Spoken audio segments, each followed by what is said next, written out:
സ്വന്തം ശരീരങ്ങളോട് ദുൽമ ചെയ്തിട്ട്, സ്വന്തം ശരീരത്തോട് പാപങ്ങൾ ചെയ്തിട്ട്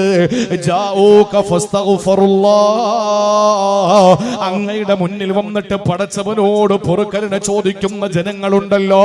സ്വന്തമായി അക്രമം ചെയ്തിട്ട്, കള്ളുകുടിച്ച്, പലിശ വാങ്ങി, വ്യഭിചരിച്ച്, മോഷണം നടത്തി, ജീവിതത്തിൽ പാപങ്ങൾ ചെയ്തു കൂട്ടിയിട്ട് അങ്ങയുടെ സാന്നിധ്യത്തിൽ വന്ന് അങ്ങയുടെ മുന്നിൽ നിന്നിട്ട് നബിയെ അല്ലാഹുവിനോട് അവർ പൊറുക്കലിനെ ചോദിക്കുമ്പോ അല്ലാഹുവിന്റെ ഹബീബ് അവർക്ക് വേണ്ടി പടച്ചവനോട് പൊറുക്കലിനെ തേടിയ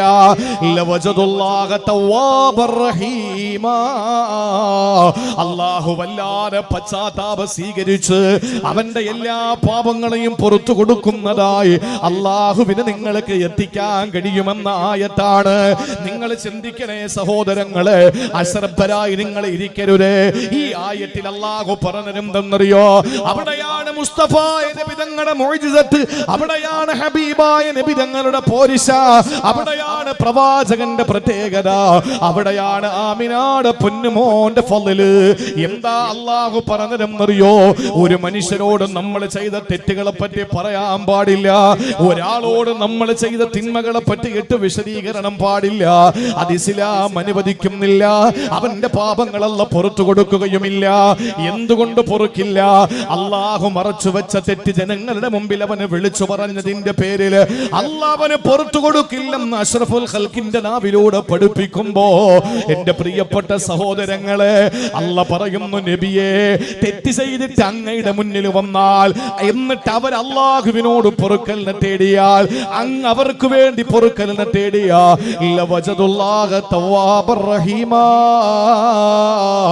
അല്ലാഹു വല്ലാതെ പൊറുക്കുന്നവനായിട്ട് അങ്ങക്ക് കാണാൻ കഴിയും നബിയെ. വന്നിട്ടില്ലേ മാഇസ് ബിൻ മാലിക് അൽ-അസ്ലമി റളിയല്ലാഹു അൻഹു, നബിയെ ഞാൻ വ്യഭിചരിച്ചു പോയി നബിയെ, വ്യഭിചരിച്ചു റസൂലേ, എനിക്ക് ഹബ്ബടിയണം നബിയെ, ഹദ്ദടിക്കണം നബിയെ, ആഖിറത്തിൽ അല്ലാഹുവിന്റെ ശിക്ഷ ലഘൂകരിക്കാ ഇസ്ലാമിന്റെ നിയമമനുസരിച്ച് എനിക്ക് അടി വേണമെന്ന് പറഞ്ഞിട്ട് മാഇസ് ബിൻ മാലിക് അൽ-അസ്ലമി നബി തങ്ങളുടെ മുന്നിൽ വന്നില്ലേ? പലതവണ റസൂലുള്ള മടക്കി വിട്ടില്ലേ? അവസാനം അല്ലാഹുവിന്റെ ഹബീബിന്റെ മുന്നിൽ വന്നിട്ട് ഞാൻ ഇനി പോകൂല, എനിക്ക് ഹബ്ബടി വേണമെന്ന് പറഞ്ഞിട്ട് നിർബന്ധം പിടിച്ചപ്പോ കഴുത്തറ്റം വരെ വരുന്ന കുഴിയെടുത്ത് അതിനകത്ത് ഇറക്കി നിർത്തിയിട്ട് കല്ലെറിഞ്ഞു കൊന്നില്ലേ?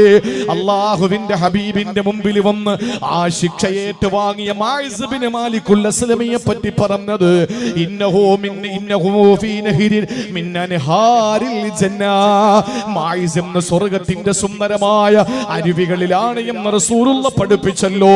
സഹോദരങ്ങളെ, വ്യഭിചരിച്ചു പോയ ഒരു പാവപ്പെട്ട പെൺകുട്ടി റസൂലുള്ളാഹിന്റെ മുന്നിൽ വന്നിട്ട് ഞാൻ വ്യഭിചരിച്ചെന്നെ ശുദ്ധീകരിക്കണമെന്ന് പറഞ്ഞു വന്നില്ലേ? അവസാനം അവളെ ഗർഭിണിയാണ് എന്ന് ഉറപ്പ് വരട്ടെ എന്ന് പറഞ്ഞിട്ട് തിരിച്ചയച്ചില്ലേ?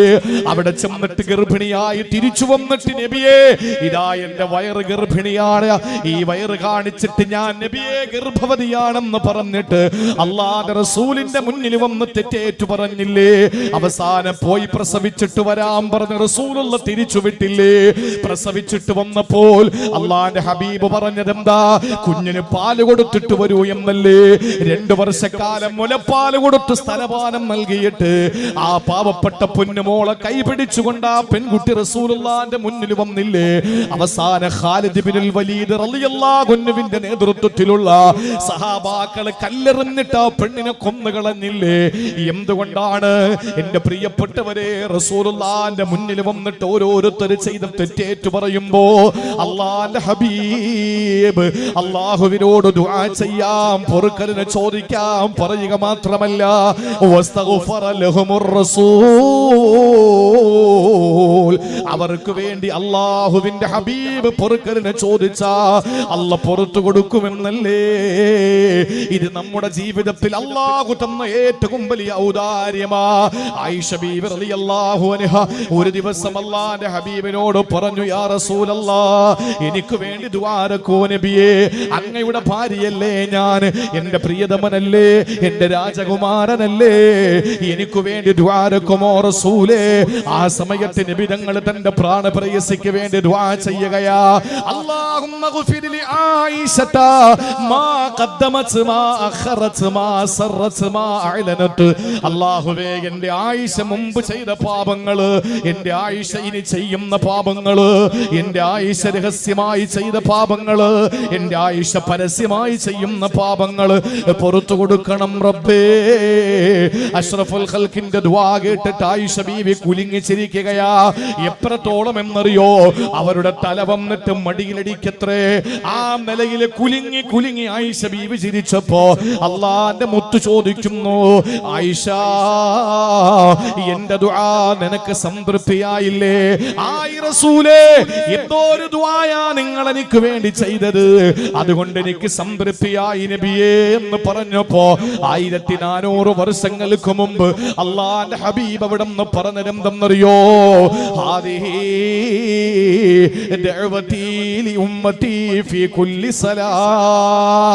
ഈ ദുആ എന്റെ സമുദായത്തിലെ ഓരോരുത്തർക്കും ബിവറേജിന്റെ കണക്ക് വന്നപ്പോ തിരുവോണമാളില് ഏറ്റവും കൂടുതൽ ഈ തിരൂരെന്ന് പറയുന്ന പ്രദേശത്താണ് 1ാം സ്ഥാനമെങ്കില് അള്ളാന്റെ ഹബീബ് പറയുന്നത് കേൾക്കൂ ചെറുപ്പക്കാരാ.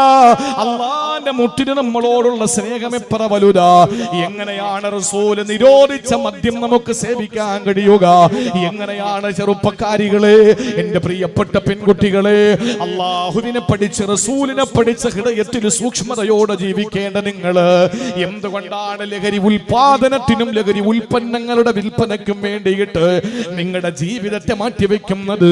അഷ്റഫുൽ ഖൽഖ് ആയിഷ ബീവിയോട് പറയുന്നു, ഞാൻ ഈ ചെയ്ത ദുആ എന്റെ സമുദായത്തിലെ ഓരോ അംഗങ്ങൾക്കും ഞാൻ എല്ലാ നിസ്കാരത്തിലും ചെയ്യും ആയിഷ. നമുക്ക് വേണ്ടി റസൂൽ ദുആരക്കാൻ, നമുക്ക് വേണ്ടി ഓരോ നിസ്കാരത്തിലും നബി തങ്ങൾ ദുആ ചെയ്യുന്നു. നമ്മളോ ഏറ്റവും കൂടുതൽ തെറ്റ് ചെയ്തുകൊണ്ടിരിക്കുന്നു. ഇതല്ലേ നമ്മുടെ ജീവിതം? അള്ളാഹുവിന്റെ ഹബീബിന്റെ ചാരത്ത് ചെന്നിട്ട് നബിയെ, ഞാൻ പാപങ്ങൾ ചെയ്തു പോയി, എനിക്ക് ദുആരക്കണം എന്ന് പറഞ്ഞ് ഓരോ സഹാബാക്കളുടെയും ജീവിതത്തിന്റെ അപരാധങ്ങൾ ഏറ്റുപറഞ്ഞപ്പോ അള്ളാഹുവിന്റെ ഹബീബ് ദുആ ചെയ്ത് അള്ളാഹു തആല പുറത്തു കൊടുത്തു എന്ന് വിശുദ്ധ ഖുർആൻ പറയാൻ. ഈ ആയത്തിന്റെ തഫ്സീറിൽ ഒരു സംഭവം പറയുന്നുണ്ട്. ആ സംഭവം വിശദീകരിക്കാൻ നമുക്ക് സമയമില്ല. ആ സംഭവം മഹാനായ അത്തബി റളിയല്ലാഹു തആല അൻഹു ആണ് ആ സംഭവം ഉദ്ധരിക്കുന്നത്. തഫ്സീറുകളിൽ കാണാൻ കഴിയും. ഈ ആയത്തിന്റെ വിശദീകരണത്തിൽ കൊടുത്തിരിക്കുന്നത് മഹാനായ അത്തബി റളിയല്ലാഹു അൻഹു ഒരിക്കൽ അഷ്റഫുൽ ഖൽഖിന്റെ ഖബർ ഷരീഫിന്റെ അടുത്ത് പോയി. ഇത് മദീനയെ പറ്റി പറയുന്ന സദസ്സാണ്. ഇത് മുസ്തഫ നബി തങ്ങളെ പറ്റി പറയുന്ന വേദിയാണ്. അതുകൊണ്ട് തന്നെ നമ്മുടെ ജീവിതത്തിൽ റസൂലുള്ളാഹിന്റെ ചരിത്രം നമ്മൾ പഠിക്കണം. നബി തങ്ങളുടെ ചരിത്രം നന്നായിട്ട് നമ്മൾ പഠിക്കണം. ആ ചരിത്രമാണ് നമ്മളെ നമ്മളാക്കി മാറ്റേണ്ടത്. ഇന്ന് നമ്മളല്ലാതായി മാറിക്കൊണ്ടിരിക്കുന്നു. മദീന അതൊരു വികാരമാണ്. മദീന അതൊരു വികാരമാണ്. പോയിട്ടുള്ളവർക്കറിയാം, പോകാത്തവർ എത്രയും വേഗം പോകണം, എത്രയും വേഗം പോകണം മദീനയിൽ. പരിശുദ്ധമായ ഹറമുകളിൽ പോകാതെ മരിച്ചുപോയാൽ എന്റെ പ്രിയപ്പെട്ടവരെ, സ്വർഗത്തിൽ മദീനയുണ്ടോ? സ്വർഗത്തിൽ മദീനയുണ്ടോ? സ്വർഗത്തിൽ ഹറമുണ്ടോ? അതൊന്നുമില്ല. ഇതെല്ലാം ദുനിയാവില് അള്ളാഹു നമുക്ക് തന്ന ഏറ്റവും വലിയ ഒരു സമ്മാനമാണ്, ഏറ്റവും വലിയ സമ്മാനമാണ്. അതുകൊണ്ട് വിശുദ്ധമായ ഹറമുകൾ ഈ ഭൂമിയിൽ കണ്ണടയുന്നതിന് മുമ്പ് നമ്മൾ കാണണം. സാമ്പത്തികമുള്ളവർ, ഇല്ലാത്തവർ സംഘടിപ്പിച്ചു പോകണം. ഉള്ളവർ എത്രയും വേഗം പോകണം. മക്കയിലും മദീനയിലും പോയി നോക്കണം. മക്കയിലെ ബാങ്ക് അതിശക്തമായ ഉച്ചത്തിലാ വിളിക്കുന്നത്.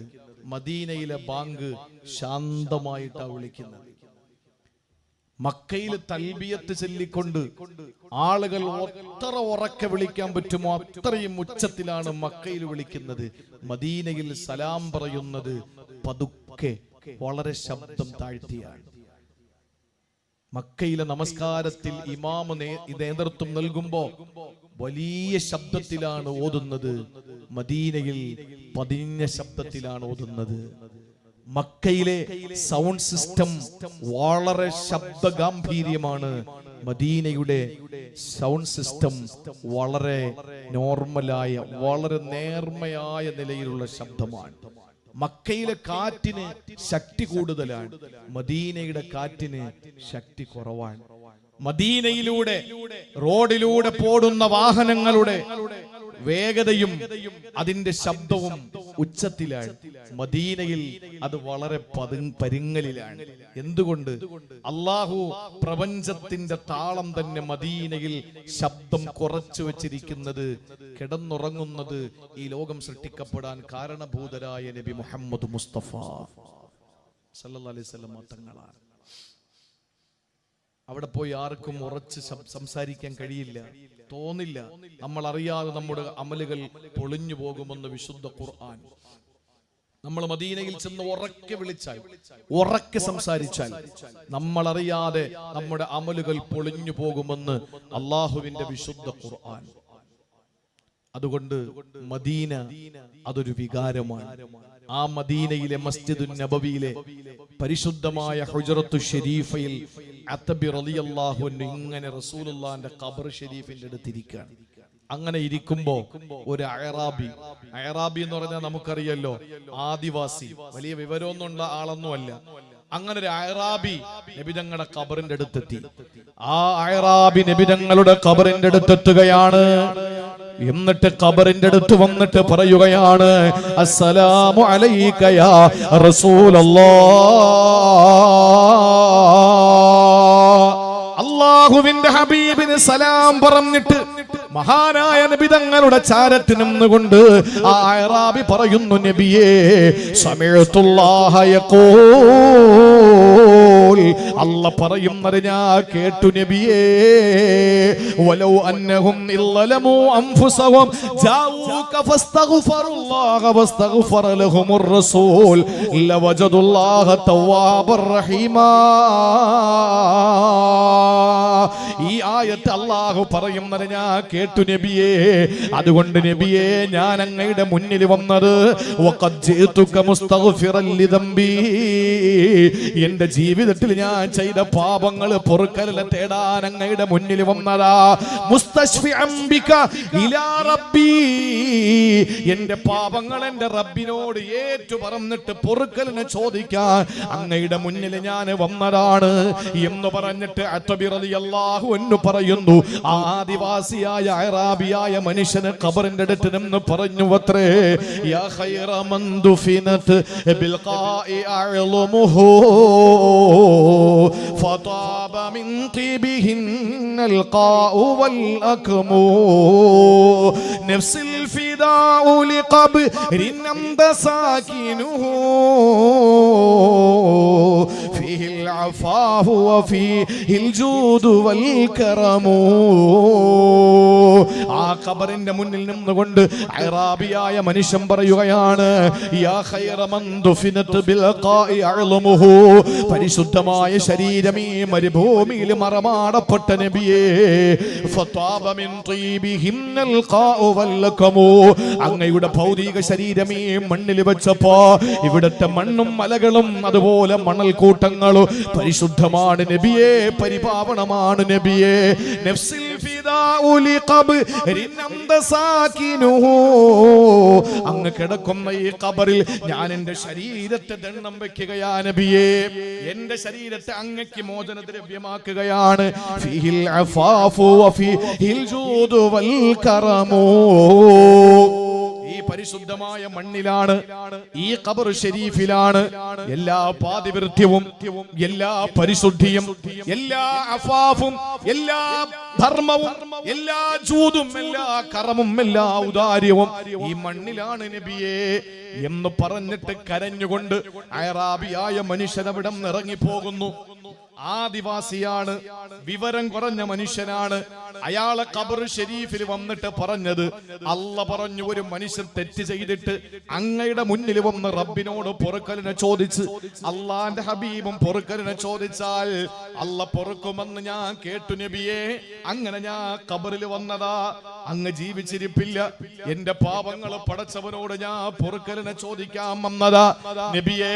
അങ്ങ് കിടക്കുന്ന മണ്ണിന് എന്തോ ഒരു മണമാണ് നബിയെ, ഈ പാവപ്പെട്ടവന്റെ ശരീരം അതാ സമർപ്പിക്കുന്നു നബിയെ എന്ന് പറഞ്ഞ് പ്രണയത്തിന്റെ കാവ്യമോദി ആ മനുഷ്യൻ ഇറങ്ങി പോകുമ്പോ അത്തബി റളിയല്ലാഹു അൻഹു ഉറങ്ങിപ്പോയി. ഉറങ്ങിപ്പോയി.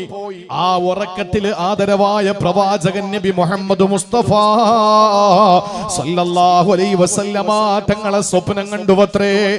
ആ ഉറക്കത്തിൽ നബി തങ്ങളെ സ്വപ്നം കണ്ടു. അല്ലാഹുവിന്റെ ഹബീബ് വിളിക്കുന്നു, യാ അത്ബി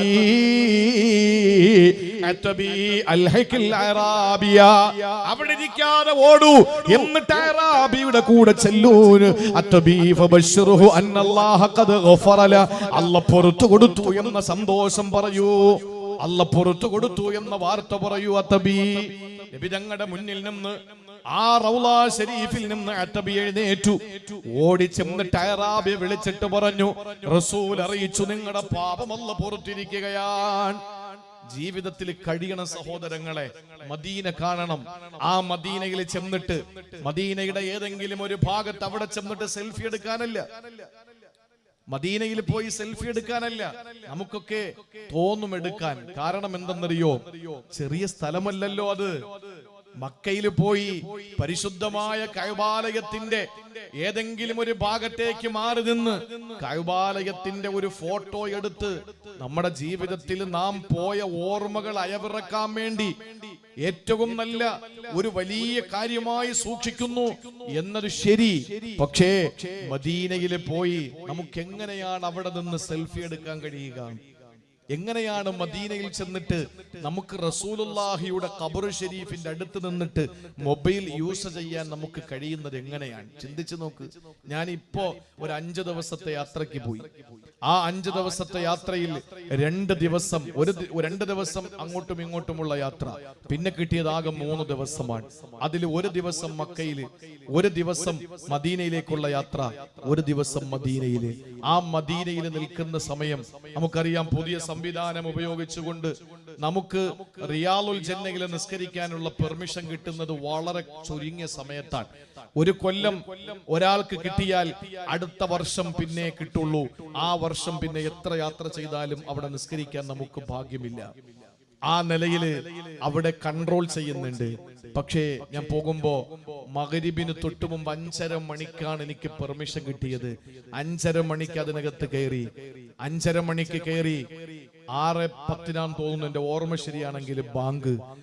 ആ സമയം വരെയും നിസ്കാരത്തിന്റെ ടൈം ആയതുകൊണ്ട് അവിടെ തന്നെ ഇരിക്കാനുള്ള ഒരു ഭാഗ്യം കിട്ടി. എവിടെയാ?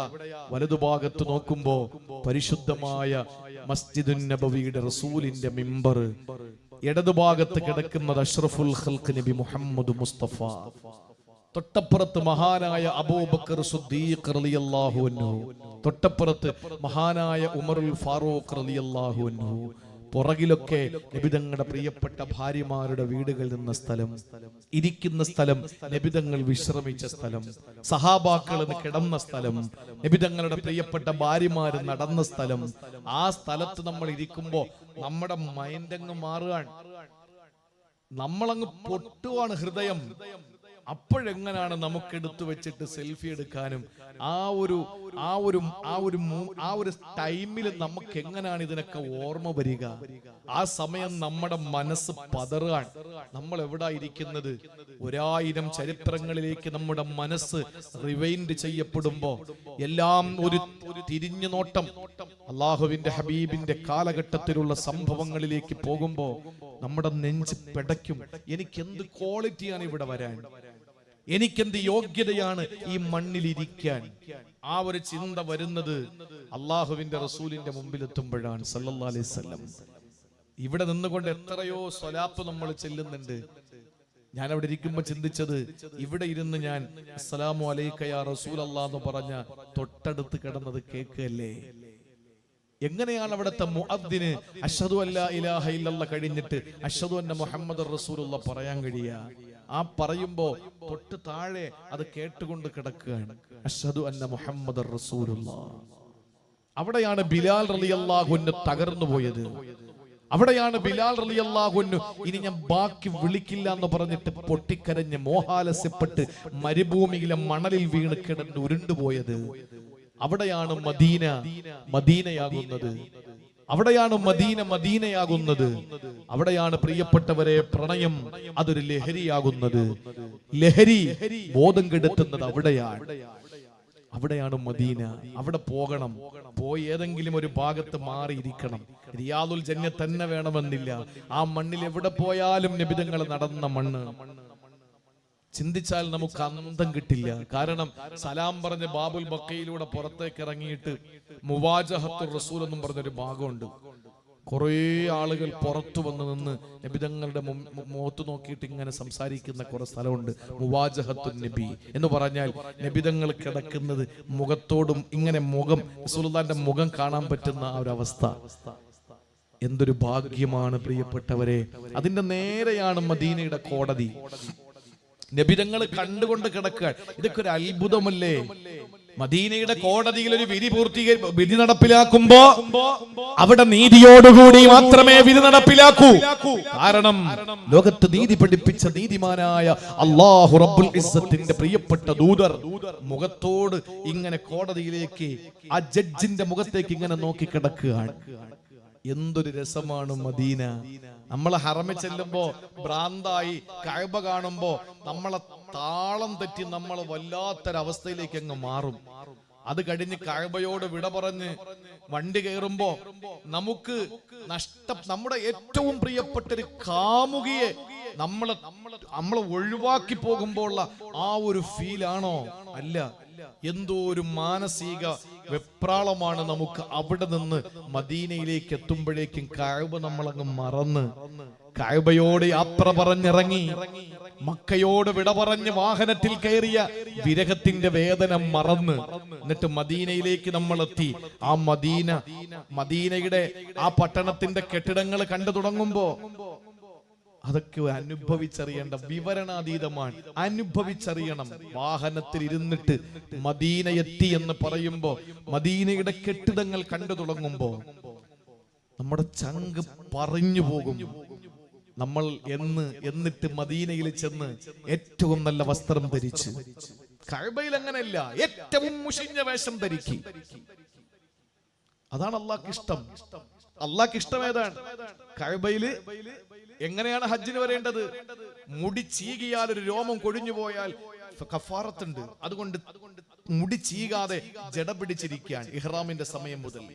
ദാടി കോതാതെ എണ്ണ തേക്കാതെ ഹറാം. സുഗന്ധം പൂശാതെ വിയർത്ത് ഒരു മനുഷ്യൻ ദുർഗന്ധം വമിക്കുന്നു. പൊടി പിടിച്ച് ഇഹ്റാമിന്റെ ഡ്രസ്സൊക്കെ പൊടി പിടിച്ച് തല ജടകെട്ടി ദാടി ജടകെട്ടി കുളിക്കാതെ അള്ളാഹുവിന്റെ പരിശുദ്ധ ഹറമിലേക്ക് അങ്ങോട്ട് ഇറങ്ങിയിട്ട്, റബ്ബേ ഇതാ എന്റെ പ്രൗഢിയില്ല, ഞാൻ തിരൂരിലെ സമ്പന്നനായിരുന്നു, ഞാൻ കോടീശ്വരനാണ്, എന്റെ ഓരോ ഡ്രസ്സും 3000-4000 വിലയുള്ള ഷർട്ടാണ്, പാന്റാണ്, മുണ്ടാണ്, പക്ഷെ അതൊക്കെ ഞാൻ കളഞ്ഞു. ഞാനിതാ വെറും 150 രൂപയുടെ ഒറ്റ മുണ്ട്, 150 രൂപയുടെ ഒരു ഷോള് ഞാൻ പുതച്ചിരിക്കുന്നു. ഞാൻ സോപ്പ് തേക്കുന്നില്ല.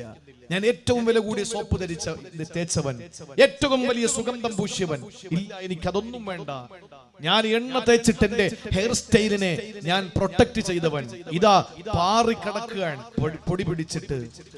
മക്കയിൽ വന്ന് അല്ലാഹുവിന്റെ പരിശുദ്ധമായ ഹറമിലേക്ക് ഇറങ്ങി അവിടെ നിന്ന് പാപത്തിന്റെ ഭാരം മുഴുവൻ ഹജറുൽ അസ്വദിൽ ഇറക്കി വെച്ചിട്ട് നേരെ നമ്മൾ വണ്ടി കയറി മദീനയിൽ പോകുമ്പോ ഇങ്ങനല്ല പോകേണ്ടത്. നിന്റെ ജീവിതത്തിലെ ഏറ്റവും വില കൂടിയ വസ്ത്രം എടുക്കുക, ഏറ്റവും ടോപ്പ്. മദീനയിൽ പോകുമ്പോ അങ്ങനെയാണ്. ഏറ്റവും ടോപ്പ് വസ്ത്രം വെള്ള, ഏറ്റവും നല്ല വസ്ത്രം വെള്ള വസ്ത്രം എടുക്കുക. ഏറ്റവും വില കൂടിയ മുണ്ട് വാങ്ങ്, ഏറ്റവും ടോപ്പിലുള്ള ഒരു ഷർട്ട് വാങ്ങ്, എന്നിട്ട് ധരിക്കുക. ഏറ്റവും മണമുള്ള, നിനക്ക് കിട്ടാൻ പറ്റുന്ന ഏറ്റവും വലിയ സുഗന്ധമുള്ള അപ്പർ വാങ്ങ്. കൊടുത്തിട്ട് വാങ്ങുന്ന ലക്ഷങ്ങൾ മുടക്ക്. ആരാ കിടക്കുന്നത്? വിയർപ്പിന് പോലും കസ്തൂരിയുടെ ഗന്ധമുള്ള മുഹമ്മദ് മുസ്തഫ. അവിടത്തേക്ക് പോകുമ്പോ ഏറ്റവും വില കൂടിയ ആ സുഗന്ധം പൂശി നല്ല കുളിച്ചൊരുങ്ങി നല്ല സൗന്ദര്യം വർദ്ധിപ്പിച്ച് മദീനയിലേക്ക് ചെന്നിട്ട് അഷ്റഫുൽ ഖൽക്കിന്റെ അടുത്തേക്ക് നമ്മൾ ഇങ്ങനെ എത്തി തുടങ്ങുമ്പോ നമ്മുടെ നെഞ്ചങ്ങോട്ട് പിടയ്ക്കാൻ തുടങ്ങും. ആരുടെ അടുത്താ പോണത്? ഇത് ആരുടെ അടുത്താ ഈ പോണത്? ജിബ്രീലിനെ സൃഷ്ടിക്കാൻ കാരണക്കാരന്റെ അടുത്തോ, സ്വർഗത്തെ സൃഷ്ടിക്കാൻ കാരണക്കാരന്റെ അടുത്തോ, നരകത്തെ സൃഷ്ടിക്കാൻ കാരണക്കാരന്റെ അടുത്തോ, അല്ലാത്ത അള്ളാന്റെ അർശിനെ സൃഷ്ടിക്കാൻ കാരണഭൂതരായ നബി മുഹമ്മദ് മുസ്തഫ, ഈ ലോകം മുഴുവൻ സൃഷ്ടിക്കപ്പെടാൻ കാരണഭൂതരായ ഹബീബായ നബി മുഹമ്മദ് മുസ്തഫ സല്ലല്ലാഹു അലൈഹി വസല്ലമയുടെ ചാരത്തേക്ക് പോകുമ്പോ നെഞ്ച് പിടയ്ക്കണം, ഹൃദയം പൊട്ടി മസ്ജിദുൻ നബവിയിൽ വീണിട്ട് മരിക്കണം, എന്നിട്ടെടുത്ത് ബഖയിൽ കൊണ്ടുവന്ന് അടക്കണം. ആ ഭാഗ്യത്തിന് വേണ്ടി അദ്വാരക്കേണ്ടത്. എന്റെ മദീന എന്ന ശീർഷകത്തില് നമ്മൾ ഓരോരുത്തരും ഒരുമിച്ച് കൂടുമ്പോ ഇവിടത്തെ ഒറ്റ ദുആ, പടച്ചവനെ മദീനയിൽ ചെന്നിട്ട് മരിക്കണം, എന്നിട്ട് വേറെ ഒന്നും വേണ്ട. ഇന്നലെ ഞാൻ പ്രസംഗിച്ചത് തിരുവനന്തപുരം ജില്ലയിൽ കല്ലമ്പലം എന്ന് പറയുന്ന ഒരു പ്രദേശത്താണ്. അവിടെ പ്രസംഗിക്കുമ്പോ അവിടുത്തെ ഒരു സഹോദരിയെ പറ്റിയിട്ട് അവിടുത്തെ ഉസ്താദ് ദുആക്ക് മുമ്പ് സംസാരിച്ചു. ജീവിതത്തിൽ വലിയ ആഗ്രഹമായിരുന്നു ആ പ്രിയപ്പെട്ട പെങ്ങൾക്ക് ഹറമിൽ പോയി, ഹറമിൽ ചെന്നു, ഉംറ കഴിഞ്ഞു, മരിച്ചു. ചെറുപ്പക്കാരിയാണ്. ആ മരണം സംഭവിച്ചപ്പോഴേക്കും ആ പ്രിയപ്പെട്ട സഹോദരി മഗ്രിബ് നമസ്കാരത്തിനാണ് മരിക്കുന്നത്. ഇശാ നിസ്കാരത്തിന് മയ്യത്ത് അടക്കുന്നു. ഇശാ നിസ്കാരത്തിന് പള്ളിയിൽ മയ്യത്ത് കൊണ്ടുവന്നു. ഏത് പള്ളി? പുൽപ്പറമ്പ് പള്ളിയാണോ, തിരൂര് പള്ളിയാണോ, താനൂര് പള്ളിയാണോ? മസ്ജിദുൽ ഹറം. അള്ളാഹുവിന്റെ തീരുമാനം, അന്ന് വേറെ മയ്യത്തൊന്നുമില്ല. ഇഷാക്കാകെ ഈ മലയാളിയായ പെൺകുട്ടിയുടെ മയ്യത്ത് മാത്രം ഇഷാക്ക്. അന്ന് ഇഷാക്ക് ഇമാമത്തിന് വന്നത് ഇരു ഹറം മേധാവി ബഹുമാനപ്പെട്ട ഷെയ്ഖ് അബ്ദുറഹ്മാൻ സുദൈസ്. ആലോചിച്ചു നോക്കിയേ, മസ്ജിദുൽ ഹറമിൽ വെച്ച് ഒരു മയ്യത്തിന് അവിടെ കൂടിയ ആ ലക്ഷക്കണക്കിന് വിശ്വാസികൾ മയ്യത്ത് നിസ്കരിക്കുന്നു. ഇമാമ് നിൽക്കുന്നത് പുൽപ്പറമ്പ് പള്ളിയിലെ ഇമാമല്ല, മസ്ജിദുൽ ഹറമിലെ ഇമാമ്. ആ ഇമാമിന്റെ നേതൃത്വത്തിൽ ലക്ഷക്കണക്കിന് ആളുകൾ നിസ്കരിക്കുന്ന എന്തൊരു ഭാഗ്യമാണ് പ്രിയപ്പെട്ടവരെ. പക്ഷെ അടക്കുന്നത് ഷറഫിയ എന്ന പ്രദേശത്താണ്. മദീനയിൽ മരിച്ചാൽ ബഖയിൽ തന്നെ, മക്കത്ത് മരിച്ച മുഅല്ലയിൽ അടക്കൂല, വിദേശികളെ മറ്റൊരു സ്ഥലത്ത് അടക്കുന്നത്. അതുകൊണ്ട് മദീനയിൽ പോകണം, ആ മദീനയുടെ ചാരത്ത് ചെന്നിരിക്കണം. എന്നിട്ട് അല്ലാഹുവിന്റെ ഹബീബിനോട് സലാം ചൊല്ലിയിട്ട് അല്ലാഹുവിനോട് പറയണം, അല്ലോ തിരൂരിൽ നിന്നൊരു പാവപ്പെട്ടവനാ വന്നിരിക്കുന്നത് റബ്ബേ, ഈ ആയത്ത് ഞാൻ പഠിച്ചതാണ് റബ്ബേ.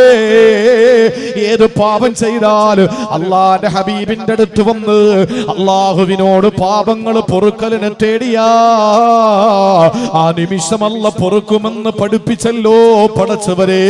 അതുകൊണ്ട് ഞാനിതാ എന്റെ കരളിന്റെ കസനമായ മുഹമ്മദുർ റസൂലുള്ളാഹിയുടെ ചാരത്തിരിക്കുന്നു. യാ അല്ലാഹ്, എനിക്ക് എന്റെ ഹബീബിന്റെ ബറക്കത്ത് കൊണ്ട് എന്റെ പാപങ്ങൾ പുറത്തു തരണേന്ന് ചോദിക്കണം എന്റെ തിരൂരുകാരാ. അതാണ് ഇബ്നു മസ്ഊദിന് ഏറ്റവും കൂടുതൽ സന്തോഷം നൽകിയ രണ്ടാമത്തെ സൂക്തം. ഇനി മൂന്നാമത്തേത് അറിയണ്ടേ? മൂന്നാമത്തേത് അല്ലാഹുവിന്റെ വിശുദ്ധ ഖുർആൻ പറയുന്ന മൂന്നാമത്തെ ആയത്ത്, അതേ അധ്യായത്തിന്റെ 116ാമത്തെ ആയത്ത്. അടുത്തത് 116, ഈ അധ്യായം തന്നെ. എന്താണെന്നറിയോ?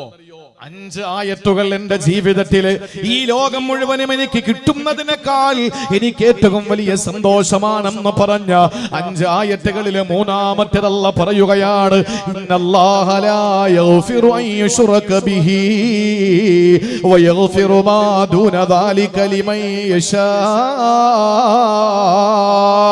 വമൻ യുശ്രിക് ബില്ലാഹി ഫഖദ് ഇഫ്തറാ ഇസ്മൻ അളീമാ. അല്ലാഹ് പറയുകയാണ്, ഇന്നല്ലാഹ ലാ യഗ്ഫിറു അൻ യുശ്റക ബിഹി, അല്ലാഹുവിനെ അസിസ്റ്റന്റിനെ വെച്ച് കൊടുക്കുന്നവൻ അല്ലാഹ് പൊറുക്കൂല. വയഗ്ഫിറു മാ ദൂന ദാലിക ലിമൻ യശാ, അതല്ലാത്ത ഏത് പാപമായാലും അല്ലാഹ് ഉദ്ദേശിക്കുന്നവൻ അല്ലാഹ് പുറത്തു കൊടുക്കും. MDM ഉപയോഗിച്ചവരെ നിസ്കാരത്തിന് പള്ളിയിൽ കയറിയിട്ട് കൈ ഇങ്ങനെ കെട്ടുന്നവരുണ്ട്, ഇങ്ങനെ കെട്ടുന്നവരുണ്ട്, താഴോട്ട് കെട്ടുന്നവരുണ്ട്, വിരൽ അനക്കുന്നവരുണ്ട്, അനക്കാത്തവരുണ്ട്. ഇതൊക്കെ പള്ളിക്കകത്ത്.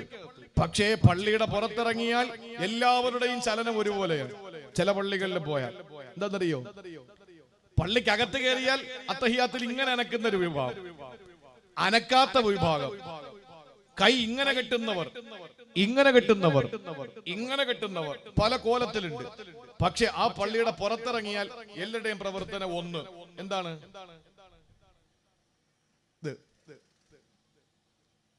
അല്ലേ? ആ പണി ഒന്നാ. അകത്ത് പ്രവർത്തനങ്ങൾ വേറെ. പക്ഷെ പുറത്തിറങ്ങിയാൽ പലരുടെയും പ്രവർത്തനം ഇതാണ്. പോക്കറ്റിൽ കിടക്കുന്ന സാധനം എടുക്കും, പാൻപരാഗ് തട്ടി അതിനെങ്ങനാണോ ചെയ്യേണ്ടതൊക്കെ ചെയ്ത് നേരെ ചൂണ്ടിനടിയിലോട്ട് ഇടുകയാണ്. ഇന്ന സ്വലാത്ത തൻഹാനിൽ ഫഹ്ശാഇ വൽ മുൻകർ, നിന്ദ്യവും നീചവുമായ പ്രവർത്തനങ്ങളെ നിസ്കാരം തടയുമെന്ന് പറഞ്ഞാൽ പുറത്തിറങ്ങിയിട്ട് ഈ തുമ്പ് വെട്ടിക്കളഞ്ഞിട്ടും ചേലാകർമ്മം ചെയ്യും പോലെ അത് ചെയ്തിട്ട് തട്ടിയിട്ട് ചുണ്ടിലിടുന്ന സമ്പ്രദായം ചെയ്യില്ല ഇവന്റെ നിസ്കാരം. അപ്പോ നിസ്കാരം കഴിഞ്ഞ് പുറത്തിറങ്ങിയിട്ട് ഇത് ചെയ്യുന്നവന്റെ നിസ്കാരമായില്ല. അതാണ് എന്റെ കാര്യം. കറക്റ്റ് നിസ്കാരമാണെങ്കിൽ പുറത്തിറങ്ങിയത് ചെയ്യൂല, ചെയ്യാൻ കഴിയില്ല. പ്രിയപ്പെട്ട സഹോദരങ്ങളെ, അള്ളാഹു നമുക്ക് എല്ലാം പുറത്തു വരും. പക്ഷേ നമ്മൾ അവസാനിപ്പിക്കണം, പാപം അവസാനിപ്പിക്കും. ഇനി ചെയ്യില്ല റബ്ബേ, ഷിർക്ക് ഞാൻ ചെയ്തിട്ടില്ല, നിനക്ക് അസിസ്റ്റന്റ് ഉണ്ടെന്ന് ഞാൻ പറഞ്ഞിട്ടില്ല, നിന്നെ സഹായിക്കാൻ ആളുണ്ടെന്ന് ഞാൻ പറഞ്ഞിട്ടില്ല. പക്ഷേ ഞാൻ മനുഷ്യനാണ്, കള്ളു കുടിച്ചു, MDM ഉപയോഗിച്ചു, പാൻപരാഗ് ഉപയോഗിച്ചു, ഞാൻ പലിശ വാങ്ങി, ഇതൊക്കെ ശരിയാ, നിർത്തി, എനിക്ക് ഖേദമുണ്ട്, അവസാനിപ്പിച്ചു, ഇനി ഞാൻ ചെയ്യില്ല. ആ ഒരു പ്രതിജ്ഞ പുതുക്കുമെങ്കിൽ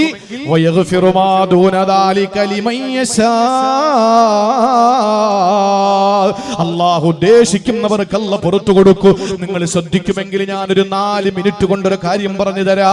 അള്ളാഹുവിന്റെ ഹബീബിന്റെ മുമ്പിൽ ഒരാൾ വന്നു. അള്ളാഹുവിന്റെ ഹബീബേ, എനിക്ക് മുസ്ലിം ആകണമെന്ന് ആഗ്രഹമുണ്ട്.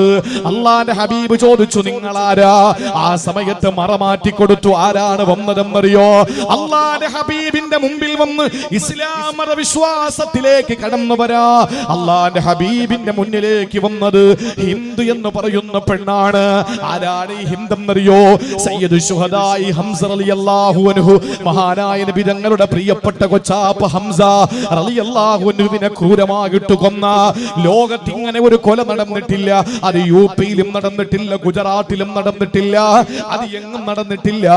ലോകത്ത് ഇത്രയും വലിയ ഒരു കൊലപാതകം നടക്കാത്ത, ഏറ്റവും അതുല്യമായ കൊല നടന്നത് മഹാനായ ഹംസ തങ്ങളെ കൊന്ന രൂപമല്ലേ? മൂക്ക് ഛേദിച്ചെടുത്തു, നാക്ക് പിഴുത് വലിച്ചെടുത്തു, എന്നിട്ട് കാത് മുറിച്ചെടുത്തു, കണ്ണ് ചൂഴ്ന്നെടുത്തു, എന്നിട്ട് നെഞ്ചിനകത്ത് കയറി നിന്നിട്ട് തലയോട്ടി വെട്ടിപ്പിളന്നിട്ട് തലച്ചോറ് വായിലിട്ട് ചവച്ചു തുപ്പിയിട്ട് തലയോട്ടിയിൽ കള്ളൊഴിച്ചു കുടിച്ചു.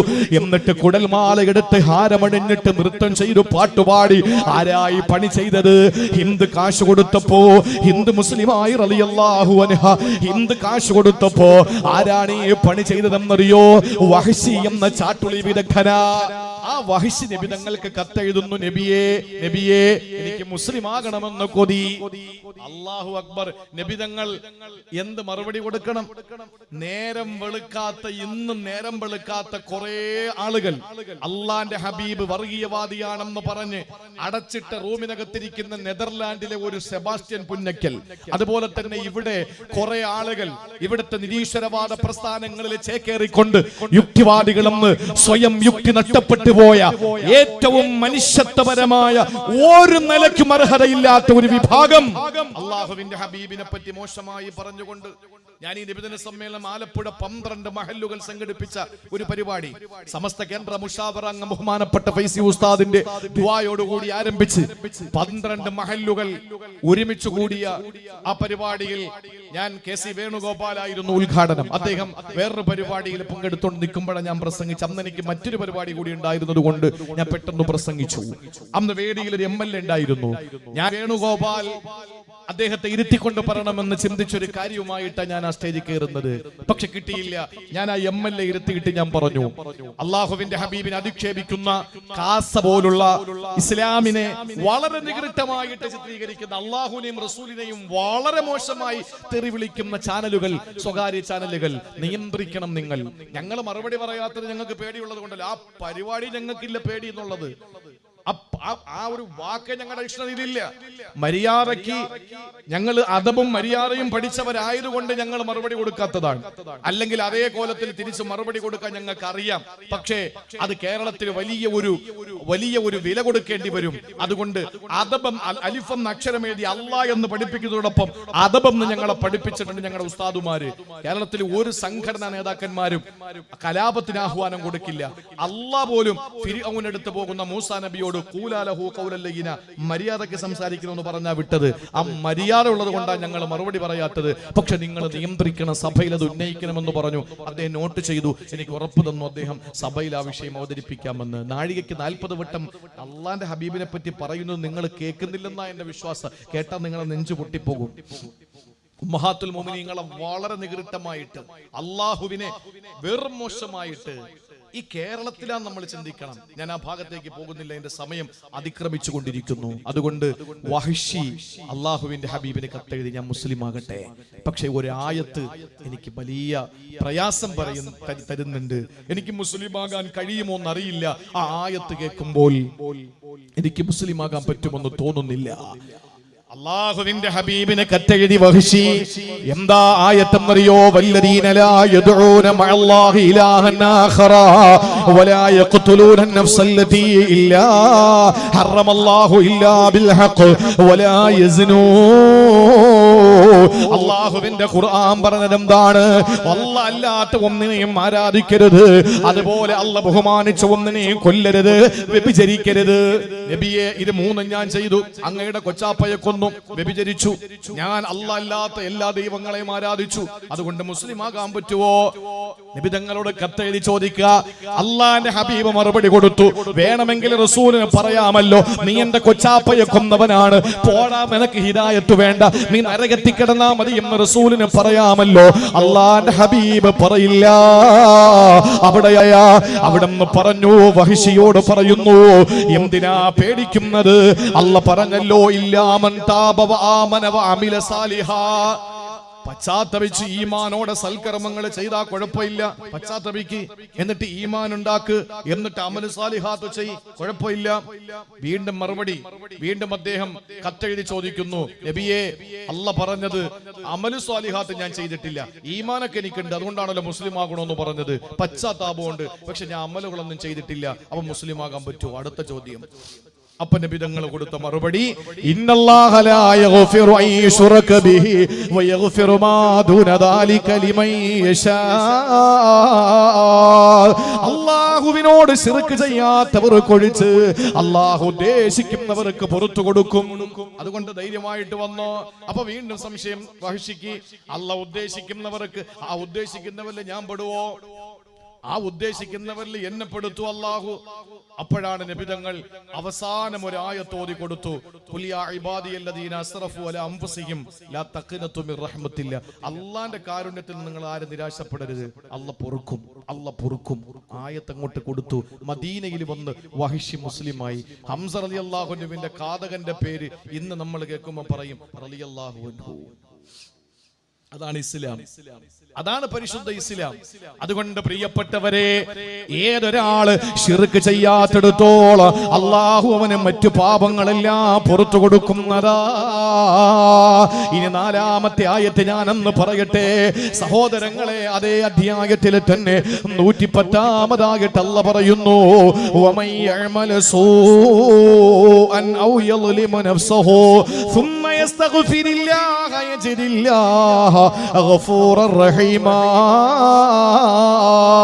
അല്ലാഹ് പറയുകയാണ്, ആരൊരാള് പാപം ചെയ്താൽ ഉടനെ ഇസ്തിഗ്ഫാർ ചൊല്ലിയാൽ അല്ലാഹ് അവന് പുറത്തു കൊടുക്കുന്നതാ.